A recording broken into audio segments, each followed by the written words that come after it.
श्लोक सुनेंगे गीता का। ओम श्री परमात्मने नमः। प्रथम अध्याय श्लोक नंबर 2। संजय उवाच दृष्ट्वा तु पाण्डवानीकं व्यूढं दुर्योधनस्तदा आचार्यम् उपस्थग्यं राजा वचनं ब्रवीत। उस समय राजा दुर्योधन ने व्यूहर रचना युक्त पांडवों की सेना को देखकर द्रोणाचार्य के पास जाकर ये वचन कहा। द्वैत का आचरण ही द्रोणाचार्य है। जब ये जानकारी हो जाती है कि हम परमात्मा से अलग हो गए हैं, यही द्वैत का भान है, वहाँ उसकी प्राप्ति के लिए तड़प पैदा हो जाती है। तभी हम गुरु की तलाश में निकलते हैं। दोनों प्रवृत्तियों के बीच यही प्राथमिक गुरु है। यद्यपि बाद के सद्गुरु योगेश्वर श्री कृष्ण होंगे, जो योग की स्थिति वाले होंगे। राजा दुर्योधन आचार्य के पास जाता है। मोह रूपी दुर्योधन मोह संपूर्ण व्याधियों का मूल है, राजा है। दुर्योधन दुर अर्थात दूषित, योधन अर्थात वह धन। आत्मिक संपत्ति ही स्थिर संपत्ति है। उसमें जो दोष उत्पन्न करता है वह है मोह। यही प्रकृति की ओर खींचता है और वास्तविक जानकारी के लिए प्रेरणा भी प्रदान करता है। मोह है तभी तक पूछने का प्रश्न भी है, अन्यथा सभी पूर्ण ही हैं। अतः व्यूहर रचना युक्त पांडवों की सेना को देखकर, अर्थात पुण्य से प्रवाहित सजातीय वृत्तियों को संगठित देखकर, मोह रूपी दुर्योधन ने प्रथम गुरु द्रोण के पास जाकर कहा। हरिओम। ओम।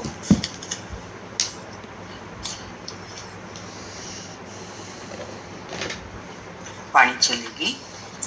ओम सतगुरु प्रसाद आकाश अमृत वाणी।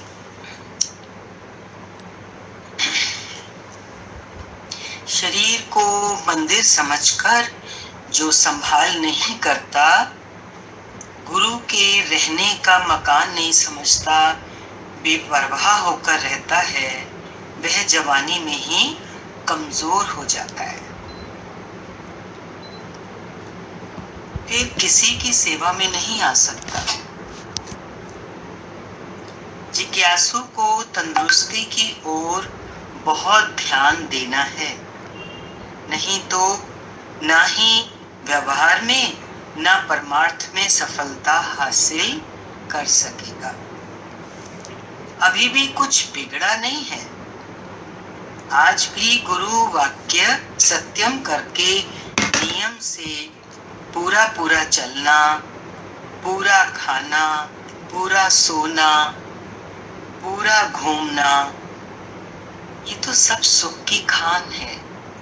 पहला सुख निरोगी काया बताया ना, सुख की खान बता रहे हैं गुरुदेव। गुरु की एक एक बात को वैल्यू देनी चाहिए, नहीं तो फिर पछताना पड़ता है। किसी बात को जो श्री मुख से गुरु मुख से निकले, उसको छोटी करके नहीं ले, वैल्यू करनी है। ये शरीर मिला है सारी सृष्टि की सेवा करने की, पर यदि अपनी ही सेवा नहीं कर सकते, खुद का ध्यान नहीं दिया, अपना शरीर ऐसा हो गया कि दूसरे से सेवा लेनी पड़ जाए। यदि अपनी ही सेवा नहीं कर सकेंगे, खुद ही बीमार होकर दूसरे पर बोझ होंगे, तो दूसरे किसी को भी हमारे से क्या मिल सकेगा।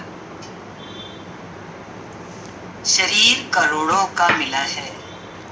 गुरु ने भी बोला ना, वैल्यू करनी सीखो हर वचन की। आज शरीर पे बात है ना, भगवान के मुख से स्वास्थ्य के लिए निकल रहा है। शरीर स्वस्थ रहे, निरोग रहे, क्यों? बहुत कीमती है, करोड़ों का बता रहे हैं।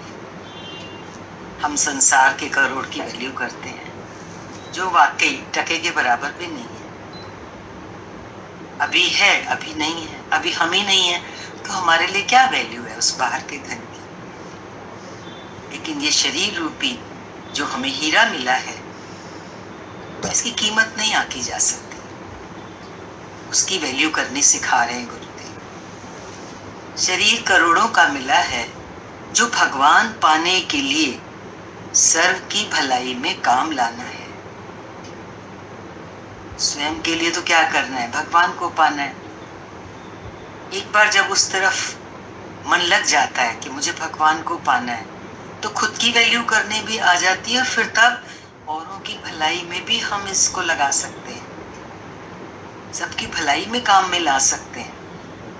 जब ऊंचे में ऊंचा लक्ष्य जीवन में होता है ना, केवल तभी। जब तक हमारे सीमित लक्ष्य रहते हैं, तब तक हम सर्व की भलाई में बैठ ही नहीं सकते। एकमात्र परमात्मा का लक्ष्य बनने के बाद ही सर्वे भवन्तु सुखिना जो हम बोलते हैं ना, वो तभी अंदर से कार्य रूप होता है। ऐसे नहीं होता। अंदर से एक भावना होती है, मैं किसी के काम आ सकूं। और बात वहीं आ जाती है ना, कब काम आ सकते हैं हम किसी के, जब पहले हम अपने पर पूरा पूरा ध्यान देते हैं, शरीर पर, मन पर, आत्मा पर। चहुं तरफा विकास है, चहुं तरफा ध्यान देना है।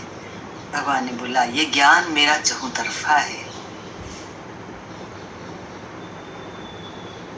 ज्ञान के बाद इतनी एकाग्रता आ जाती है कि व्यवहार में भी हर एक बात पूरी रीत से करते हैं।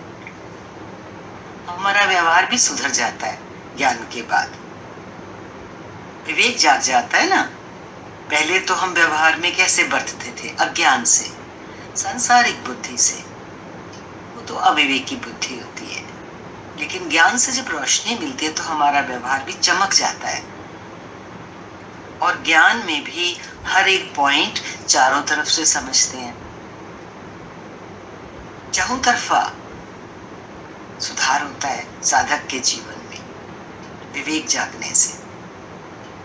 ज्ञान में कितने ही ये पॉइंट ले जाते हैं कि मैं देह नहीं हूं, तो देह की परवाह क्यों करूं। भगवान ज्ञान में अक्सर आता है ना, तू देह नहीं, तू तो आत्मा है। अब ये सुन के गए, चारों तरफ से समझा नहीं, विचार नहीं किया ठीक से, तो क्या कहने लगे, मैं तो देह नहीं हूं, तो देह की परवाह क्यों करूं। पर देखो, गुरु ये भी तो कहता है देह साधन है, यंत्र है।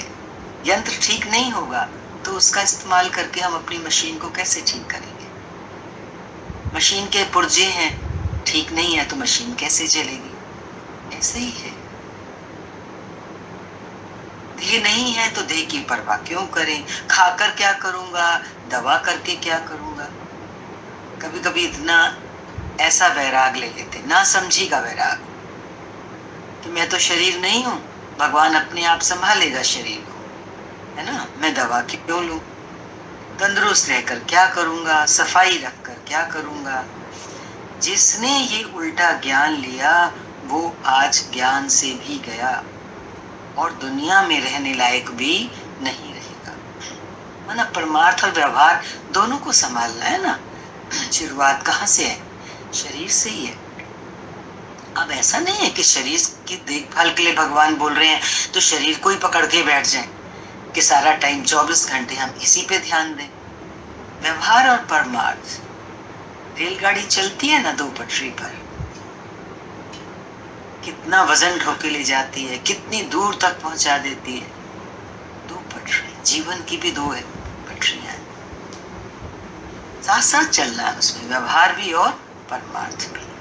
जितना व्यवहार सुलझता है उतना परमार्थ में प्रगति होती है, जितनी परमार्थ में प्रगति होती है उतना हमारा व्यवहार सुलझता है। दोनों तरफ ध्यान देना है। अभी भी गुरु का इशारा समझकर उसके अनुसार चलेंगे तो अवश्य ही कामयाबी हमारे चरण चूमेगी। अभी ये देखो, शरीर के ऊपर भगवान ने हमको बहुत सावधानी दी है कहने का मतलब तो ये है कि भगवान जो कुछ भी बोले, कोई भी इशारा करें, हमें उसको बहुत अच्छे से पहले समझना है और उसके अनुसार चलना है, तो जीवन में कामयाबी ही कामयाबी। बाकी दूसरी कामयाबियां जितनी भी हम हासिल करते हैं वो टेम्परेरी। गुरु के वचनों से जो हमें कामयाबी मिली, जो जागृति मिली, असली में तो वही है। हमारी रहनी से एक एक कर्म में ज्ञान झलकना चाहिए। रहनी कैसी हो? ज्ञान सहित हो, ताकि जो भी कर्म हम करें तो उसमें क्या पता लगे? ज्ञान, भगवान कह रहे हैं ज्ञान झलकना चाहिए, अज्ञानियों की तरह नहीं। देखते हैं ना सदगुरु को, महापुरुषों का जीवन अगर देखो, गुरु की रहनी अगर देखो तो कैसी है? एकदम संतुलित, बैलेंस्ड, सब तरफ बराबर ध्यान देना है। कैसे 24 घंटा ही मुस्कुराना है, चेहरे पर हमेशा क्या रहे? प्रफुल्लता।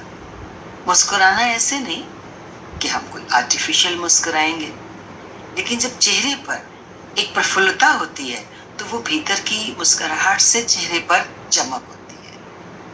एक होता है ना चेहरा गिरा हुआ, वो क्यों गिरता है? क्योंकि हर बात में मन आगे आ जाता है, आड़े आता है मन, उसी को क्रॉस करना है तो चेहरे पे अपने आप प्रफुल्लता रहेगी। मन नहीं, गुरु ने तो हमेशा कहा, देह नहीं तो इंद्रियां नहीं तो मन नहीं तो बुद्धि नहीं तो आत्मा है। और आत्मा कैसी है? प्रकाश स्वरूप है, उसमें तो खुद की इतनी ज्योत है, जो उससे जुड़ के रहेगा उसके चेहरे पर, उसके शरीर के चारों तरफ एक ऐसी ऊर्जा की गठन हो जाती है, एक आभा बन जाती है जो दिखती तो नहीं है, लेकिन वो बहुत ऊर्जा शक्ति का काम करती है उस साधक के लिए भी और उस वातावरण के लिए भी। जिस वातावरण में योगी रहता है तो ये निष्काम है ना, जहां भी योगी है, यदि वो सच्चे मायने में जीवन में चल रहा है गुरु के वचनों को सार्थक करके, तो यही तो सेवा है कि दूसरों के भी काम आएगा। जरूरी थोड़े शरीर से काम आएगा दूसरे के। ये सूक्ष्म सेवा है, जहां बैठे हो वहीं बिना कुछ किए बिना कुछ बोले सेवा हो रही है। क्यों? कि तेरे अंदर से वो किरणें निकल रही हैं जो सामने वाले को क्या दे रही हैं? सुख और शांति, प्रसन्नता। ये सब जो बात भगवान बोल रहे हैं ये बाहर की नहीं है, ये सारी भीतर की बात है। और ये सब हमारी भीतर की तैयारी गुरु के वचनों को ध्यान से सुनने पर, समझने पर, उनके साथ बैठने पर, माना जैसे भगवान ने अभी कहा ना, वैल्यू करने पर।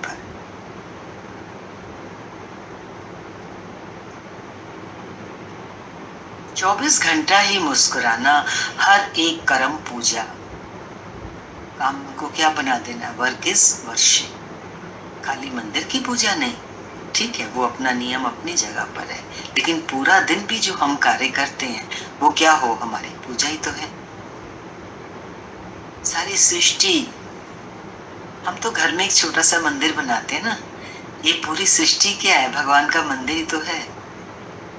एक एक पत्ता उसका संदेश दे रहा है कि मैं यहाँ भी हूँ। पेड़ के पत्ते जब हिलते हैं, हवा चलती है, दिखाई नहीं देती है, पर भगवान संदेश दे रहे हैं, इस हवा में भी मैं हूँ। ये झोंका मेरे हुक्म से आया है, ये पत्ते मेरे हुक्म से हिल रहे हैं। हुक्म अगर पहचान लिया तो फिर भगवान कहाँ नहीं है? और जब भगवान सब जगह है तो हर कर्म में कौन है? हर कर्म को करने वाला कौन है? ये दृष्टि जब तैयार हो जाएगी तो कर्म तो अपने आप पूजा हो गया। उसको बैठ के सोचना थोड़ी पड़ेगा। पूजा समझकर, भक्ति समझकर करना है हर कर्म। हर एक को भगवान समझकर फिर उससे बात करें, हर एक को भगवान समझकर।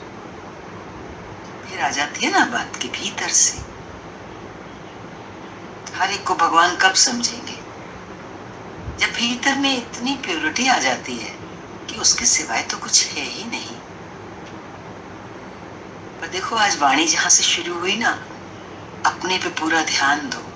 अपना शरीर ठीक है ना, तभी मन ठीक है। स्वस्थ मस्तिष्क, स्वस्थ मन, स्वस्थ शरीर में ही होता है। Healthy mind in a healthy body. स्वस्थ मन होगा तो कर्म भी अच्छे से होगा। योगा कर्म स कौशलम, गीता में आया ना। कुशलता से हम अपना कर्म करते हैं तो वो कर्म ही हमारा योग लगाने का काम करता है। कोई भी कर्म हो, व्यवहार का हो, परमार्थ का हो, हर कर्म में कुशलता बताई है। तो कुशलता से कर्म कैसे होगा? जब हमारा शरीर और मन स्वस्थ होगा। एक एक मिनट आनंद और शांति में गुजरे। अशांति में क्यों होते हैं हम? जब भगवान को भूल जाते हैं, मन अशांत हो जाता है। और अगर भगवान याद है तो मन शांत है। तो कैसे याद करें भगवान को? हर समय माला लेके नहीं बैठ सकते, हर समय मंदिर में नहीं बैठ सकते, तो क्या करेंगे? पल पल उसके शुक्राने करेंगे। है?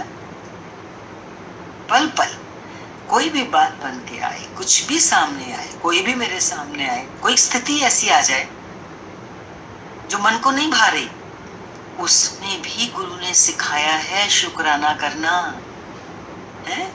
पल पल शुक्राना। किसी अच्छी बात में तो शुक्राना करना बहुत आसान है, लेकिन जब कुछ गलत होता है, मन के उलट होता है, उसमें शुक्राना कर सकते हैं? बोलो।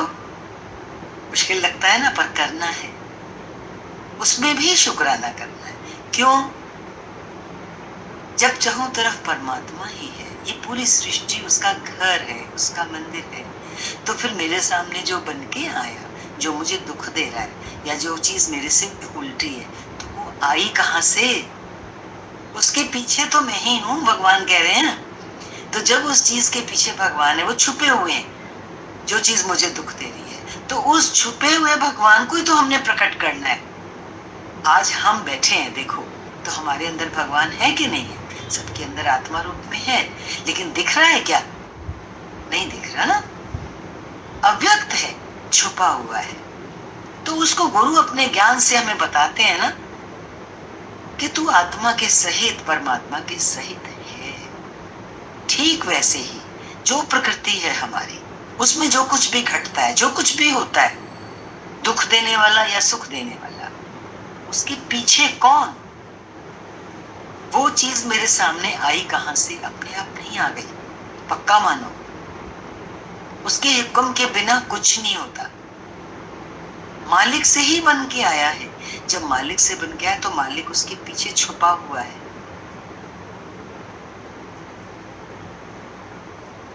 कोई भी कृति, कला की कृति, कोई पेंटिंग ले लीजिए, किसी कलाकार ने बनाई, कलाकार ने तो बना दी, लेकिन वो अपने आप तो नहीं बनी ना, कलाकार ने बनाई है। तो उसका महत्व है। जो कृति है, जो पेंटिंग है, जो तस्वीर हमारे सामने है, उसके साथ उसका बनाने वाला जुड़ा हुआ है, कलाकार। हम अलग नहीं कर सकते। ठीक जिस तरह से हम नृत्य को और नर्तकी को अलग नहीं कर सकते, नृत्य करने वाले को अलग नहीं कर सकते।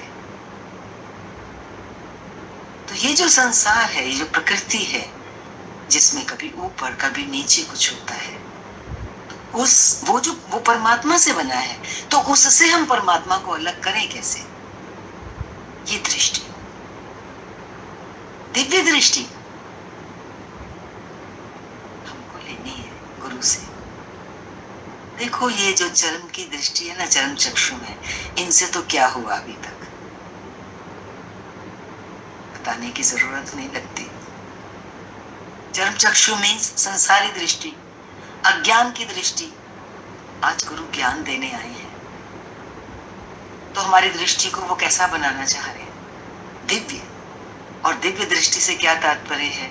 यही, जो कुछ भी सामने आता है, चाहे व्यक्ति हो, चाहे परिस्थिति हो, चाहे कोई घटना दुर्घटना हो, उसके एकदम साथ, उसके पीछे भगवान खड़े हैं। उसके सिवाय कुछ हो सकता ही नहीं।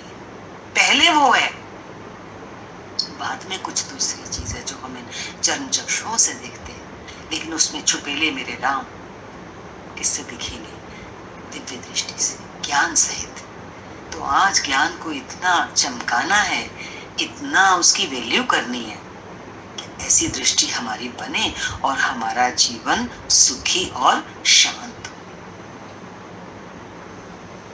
एक एक मिनट शांति में गुजरे, कदम कदम पर शुक्राने माने। कोई भी उल्टा चले तो वो पहले भगवान है। कोई बात आ रही है, देखो, हमारे से कोई अच्छा अच्छा चलता है ना, वहां भगवान है। बहुत इजी है, बहुत इजी है।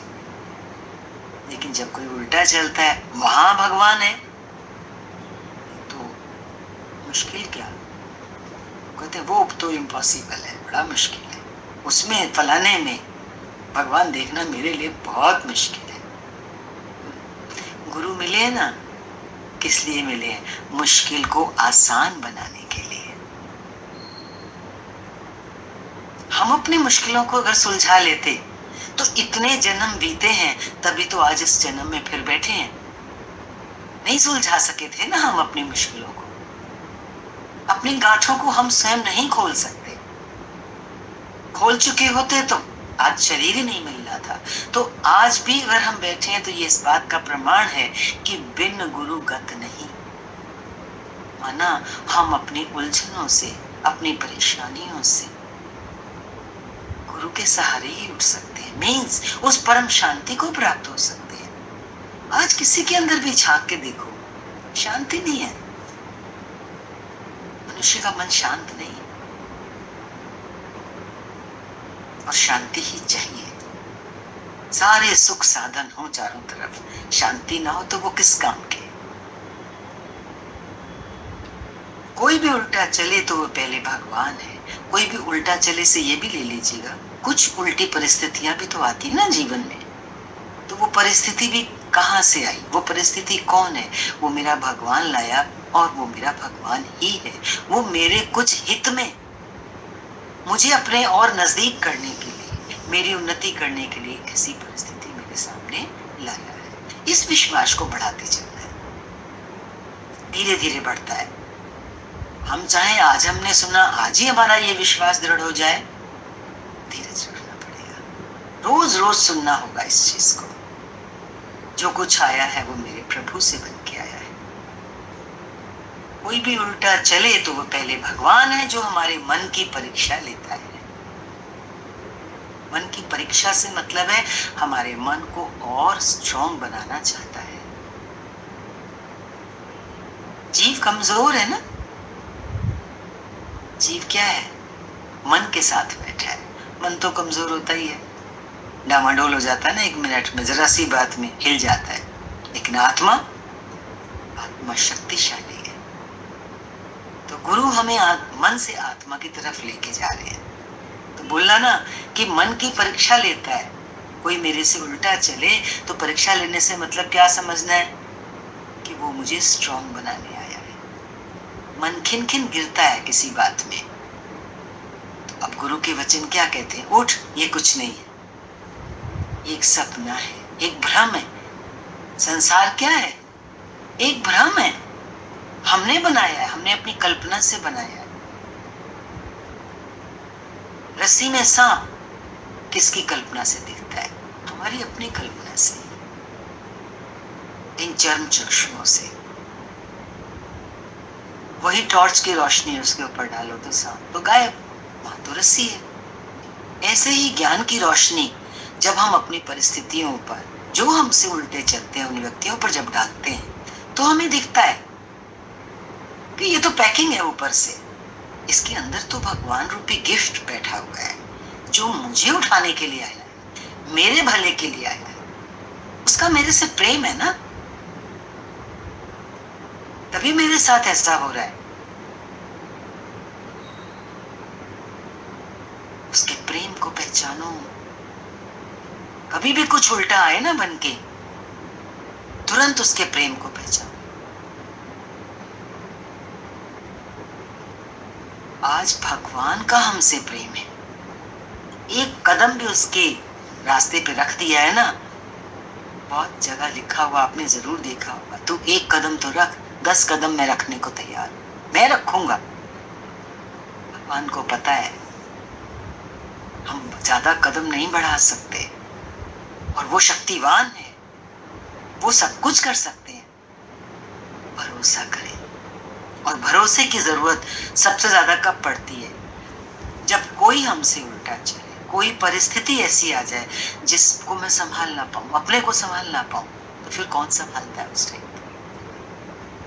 मेरा विश्वास, मेरी श्रद्धा प्रभु में। मार देने वाला भी भगवान, तो प्यार देने वाला भी भगवान है ही भगवान। हर एक जीवन की घड़ी जोश, होश, उमंग और प्यार में गुजारनी है। जीवन की घड़ी कैसे गुजारनी है? जोश और होश। किसी किसी व्यक्ति में जोश पूरा होता है पर होश नहीं होता। जोश बिना होश के खतरनाक होता है। जोश हो लेकिन होश के सहित हो। जब ज्ञान में हम आते हैं तो जोश होता है ना, जीवन को जीने की अंदर से तमन्ना होती है ज्ञान के साथ, ये जोश है। लेकिन जब ज्ञान साथ में होता है तो होश पूर्वक हम चलते हैं, कहीं गलती नहीं होती। नहीं तो देखो, उल्टा चलने वाले से क्या हो जाएगा? द्वेष हो जाएगा। यही तो गलती है। कैसी गलती? यही तो जन्म मरण में लेके जाएगी। आज कहीं द्वेष किया तो कहीं राग है, तभी तो द्वेष किया ना। राग और द्वेष क्या है? जन्म मरण का मूल कारण, अज्ञान का मूल कारण। अज्ञान बहुत बड़ा नहीं है, राग और द्वेष ही तो अज्ञान है। इसी से तो सारा संसार चल रहा है। आसक्ति, राग और द्वेष मीन्स आसक्ति। होश को बनाए रखना है, मेरी कहीं आसक्ति ना हो। जब होश पूर्वक चलेंगे तो ही जोश सही है। और आगे भगवान हमेशा कहते हैं उमंग में रहो। जीवन कैसा हो? उमंग से भरो। सामान्य रूप से अगर देखोगे ना तो कभी कभी इंसान कह सकता है, अरे ये बात है, वो बात है, उमंग कहां से लाएं? मन तो टूटा हुआ है इस बात से। गुरु कहता है उमंग से जियो। तो देखो सदगुरु क्या कहते हैं, अपनी बगिया खिला के रखो। कौन सी बगिया? एक तो मेरे मन की बगिया है। मन मेरा है ना, किसी दूसरे का तो है नहीं। इसको कौन खिला के रखेगा? आपने अपने घर के बाहर 4 पौधे रखे हैं, उनको कौन खिलाएगा? उनमें जब फूल खिले तो कैसे खिलेंगे? आप भी तो पानी देते हो जाके, नहीं दो तो मुरझा जाएंगे। ऐसे ही हमारा मन है, हम ही तो इसे पानी देंगे तो ये खिलेगा, उमंग में रहेगा। कौन सा पानी? ज्ञान रूपी अमृत, वचनों की जो अमृत है वो हम पिलाएंगे इनको, प्रमाद नहीं करेंगे। देखो मन उमंग से नीचे क्यों आ जाता है, डूबता क्यों है मन? क्योंकि मन को जब हम प्रमाद में जाने देते हैं। प्रमाद माना क्या? जो करना चाहिए वो करते नहीं है, जो नहीं करना चाहिए वो करते हैं, तो मन डूबता है। क्या नहीं करना चाहिए? संसार का ऊपर ऊपर से किया, बहुत गहरे में नहीं जाना चाहिए। हम गहरे में चले जाते हैं, उसका रूप हो जाते हैं। और जो करना चाहिए सुबह शाम दोपहर को भी 3 बार वही 2 वचन खोल के देखने चाहिए। देखो वचन नहीं है तो भजन की बुक सबके पास है, कोई भी पन्ना खोलो, 1 लाइन पढ़ो, वचन ही वचन भरे पड़े हैं वचनों में। इस मन को दिन में कितनी बार पानी पीते हो? कई बार ना, प्यास बुझती है। 3-4 बार कुछ खाते भी हो, तृप्ति होती है, भूख मिटती है। आत्मा की भी तो भूख और प्यास है, उसकी तरफ कभी ध्यान नहीं गया। उसकी भूख और प्यास इस मन को जब डोज देंगे ना, तब शांत होती है। उमंग, ये उमंग से जीने का तरीका हमें गुरु सिखा रहे हैं। रौनक मेले लगा के रखो, एक दूसरे से बात करो, एक दूसरे के पास बैठो, गपशप के लिए नहीं, प्रेम के लिए, ऊंची वार्ता के लिए, शुद्ध भाव के साथ रौनक मिले। अभी तो ये परिस्थिति ऐसी चल रही है कि थोड़ा सा डिस्टेंस से जीवन काफी समय से चल रहा है, फिर भी फोन है, मोबाइल है, सब कुछ है, आसपास थोड़े डिस्टेंस से लेना देना करो, उमंग बना के रखो। और भगवान क्या कह रहे हैं कि प्यार में रहो, प्रेम में रहो। देखो, प्रेम बिना जीवन क्या है? कुछ भी नहीं। प्रेम बिना जीवन सूना।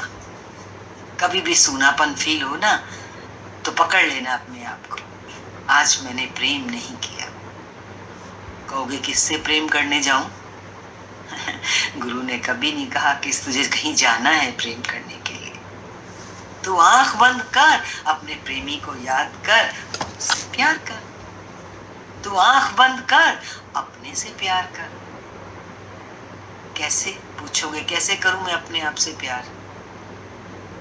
अपने आप को बोलो, अरे मुझे भगवान ने क्या क्या दिया। खाली संसार का नहीं हम बोल रहे हैं। ये जो गुरु और गुरु का ज्ञान मिला, ये लाखों में करोड़ों में किसी को मिलता है? बड़े भाग्य से मिलता है, कितने जन्मों के पुण्य के बाद मिलता है। हो गया ना प्यार अपने आप से, खुश हो जाता है मन। गुरु की कोई एक बात याद कर लो, जो व्यक्तिगत रूप से कभी गुरु के साथ हुई हो, तो खिल जाता है अंदर से। कहता अब मुझे क्या चाहिए, पाना था सो पा लिया।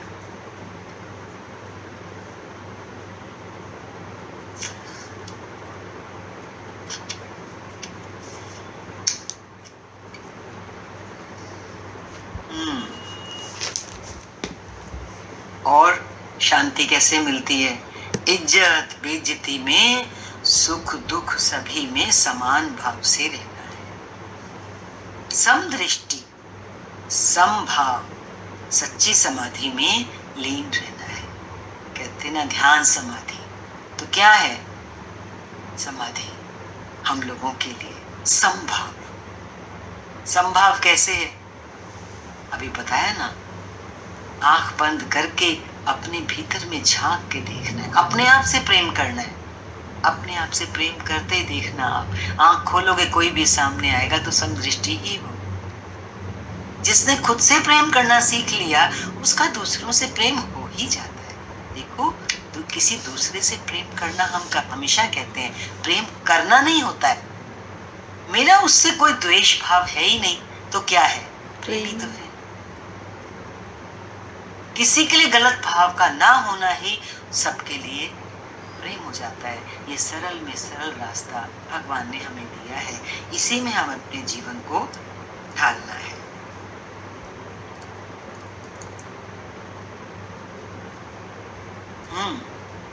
भगवान को मानना है ना, सारी बात कहाँ आ जाती है? मानना। पहले मानेंगे फिर जानेंगे ना। आज गुरु के वचनों से क्या माना मन ने? भगवान है। और कैसे है भगवान? भगवान मेरे अंग संग है। भगवान कह रहे हैं कि तुम भगवान को मानो चाहे नहीं मानो, पर तू है भगवान। भगवान ने बहुत ऊंचा वचन दिया है। एक तो है ना, भगवान को हम माने कि भगवान है, पक्की बात है भगवान है। पूरी सृष्टि में कौन व्याप्त है? सबको कौन धारण किए हुए? भगवान ही तो धारण किए हुए। वो तो बाहर की एक दृष्टि हो गई ना, कि जिधर भी हम देखें उधर भगवान है। लेकिन भगवान का ज्ञान तो बहुत ऊपर लेके जाता है। भगवान ने हमेशा क्या बोला है? मान ना मान, तू है भगवान। कहां से शुरू होगी यात्रा फिर? बाहर कब दिखेगा भगवान? बोलो, कब दिखेगा? जब पहले मुझे अपने भीतर दिखेगा कि मैं ही भगवान हूं। मान ना मान, तू है भगवान। चाहे आज मानो, चाहे 1-2 जन्म के बाद, लेकिन मानना ही पड़ेगा, क्योंकि उसके बिना मुक्ति संभव नहीं। जब तलक देह में बैठे रहेंगे तो देह में ही रहेंगे। देह के विकारों से जुड़े रहेंगे। अगर विकारों से ऊपर उठना चाहते हैं तो अंदर की झांकी लगानी जरूरी ही जरूरी। बार बार आजकल आपके सामने यही आ रहा है ना, अंदर जाओ, अंदर जाओ, भीतर जाओ। तो भीतर कौन है? हीरों की खान है भीतर हमारे। जाएंगे सब भीतर हैं? भीतर जाए बिना तो काम होना भी नहीं है। बाहर जा जाके देख नहीं लिया क्या? कंकड़ पत्थर, उबड़ खाबड़, पर कोई बात नहीं, वो भी ठीक है।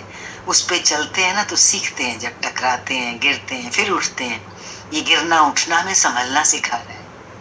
बस फिर जब उससे थक जाते हैं ना, कहते हैं बहुत हुआ, फिर आंख बंद करके, गुरु जो कह रहा है, आंख बंद करके अपने आप से प्रेम करना सीखो।